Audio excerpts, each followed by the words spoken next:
மழை வெள்ளத்தால் புயலால் பாதிக்கப்பட்ட தென் மாவட்டங்களுக்கு கோவை மாநகரிலிருந்து பாரதிய ஜனதா கட்சியின் சார்பில் அவர்களுக்கு புடவை, வேஷ்டி, போர்வைகள், அரிசி போன்ற பொருட்களை எல்லாம் இன்று இங்கிருந்து அனுப்பி வைக்கிறோம். அவர்களுடைய துயரத்திலே வேதனையில் பங்கேற்க எந்த ஒரு வாய்ப்பு கிடைத்தாலுமே பாரதிய ஜனதா கட்சி அதை முன்னின்று மக்களோடு இணைந்து பணியாற்றி கொண்டிருக்கிறது. இன்று இந்த பகுதியில் இருக்கக்கூடிய வட இந்தியா வியாபாரிகள் அவர்கள் இங்கே மக்களுக்கு தேவையான இந்த புடவை, போர்வை இவற்றையெல்லாம் கொடுத்திருக்கிறார்கள். வடக்கு தெற்கு என்று பேசுகின்றவர்கள் இதை புரிந்து கொள்ள வேண்டும்.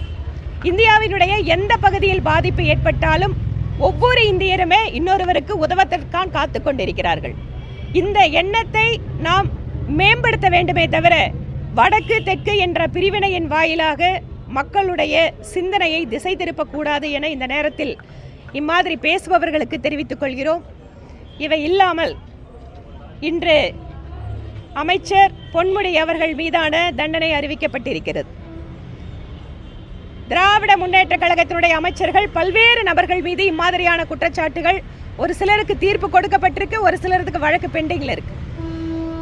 இதற்கு முன்பாக செந்தில் பாலாஜி அவர்கள் சிறைக்கு சென்ற போது இந்த அரசு அவரை அமைச்சர் பதவியிலிருந்து நீக்காமல் இலாக்கா இல்லாத அமைச்சராக இன்று வரை தொடர செய்து கொண்டிருக்கிறது. இது மிகப்பெரிய ஒரு அவமானம்.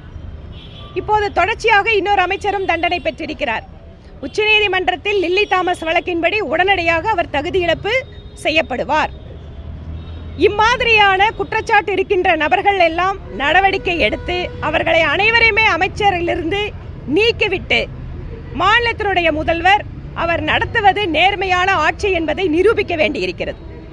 பாரதிய ஜனதா கட்சி பல்வேறு சந்தர்ப்பங்களில் திராவிட முன்னேற்ற கழகத்தினுடைய பல்வேறு முக்கிய தலைவர்கள், அமைச்சர்கள், நிர்வாகிகள், ஏன் முக்கியமாக குடும்பத்தின் மிக ரொம்ப பவர்ஃபுல்லான ஒரு குடும்ப பின்னணி இருக்கக்கூடியவங்களும் எப்படியெல்லாம் ஊழலில் ஈடுபட்டு கொண்டிருக்கிறார்கள் என்பதை நாங்கள் சொல்லிக்கொண்டே இருக்கிறோம். இப்போது நீதிமன்றத்தினுடைய தீர்ப்பு அதையெல்லாம் உறுதி செய்கின்ற விதமாக வந்திருக்கிறது. இந்த பொன்முடி அவர்களுடைய வழக்கின் போது கூட பார்த்தால் இன்னொரு முக்கியமான விஷயத்தையும் நான் தெரிவிக்க விரும்புகிறேன். அவர் மீதான வழக்கு விழுப்புரம் மாவட்ட நீதிமன்றத்தில் நடைபெற்றுக் கொண்டிருந்தது.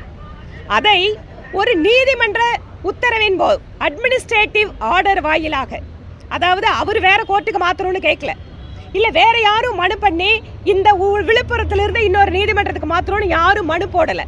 ஆனால் அப்போது உயர்நீதிமன்றத்தில் பொறுப்பில் இருந்தவர்கள் அந்த வழக்கை விழுப்புரத்திலிருந்து வேலூருக்கு மாற்றி அந்த விசாரணை கூட அந்த மாவட்ட நீதிபதி ஓய்வு பெறக்கூடிய 1 மாத காலத்திற்குள்ளாக விசாரித்து முடித்து அவர் விடுதலை செய்யப்பட்டிருக்கிறார்.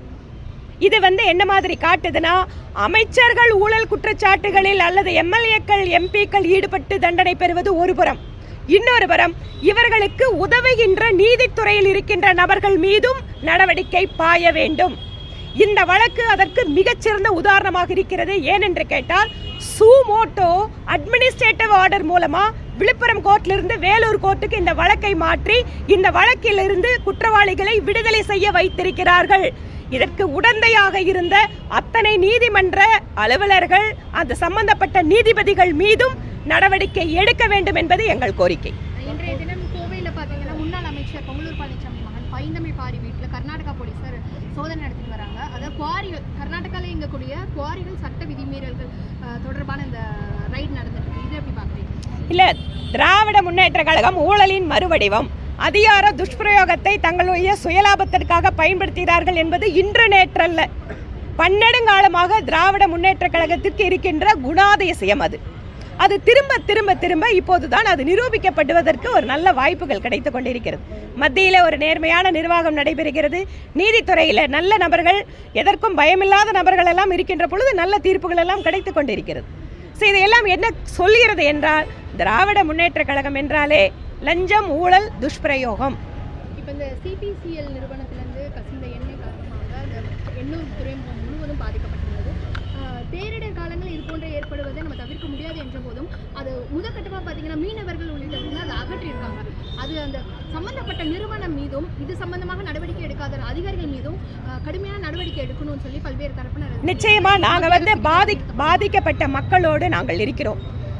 வேண்டுமென்றே எண்ணெய் நிறுவனம் இதில் எண்ணெயை கசிய விட்டு மக்களுக்கு பாதிப்பு ஏற்படுத்தி இருந்தால் அந்த நிறுவனத்தில் சம்பந்தப்பட்ட நபர்கள் மீது நடவடிக்கை எடுப்பதில் தவறே இல்லை. அதை நிச்சயம் நாங்கள் வலியுறுத்துவோம். மக்களுடைய பாதுகாப்பு என்பது மிக மிக முக்கியமானது.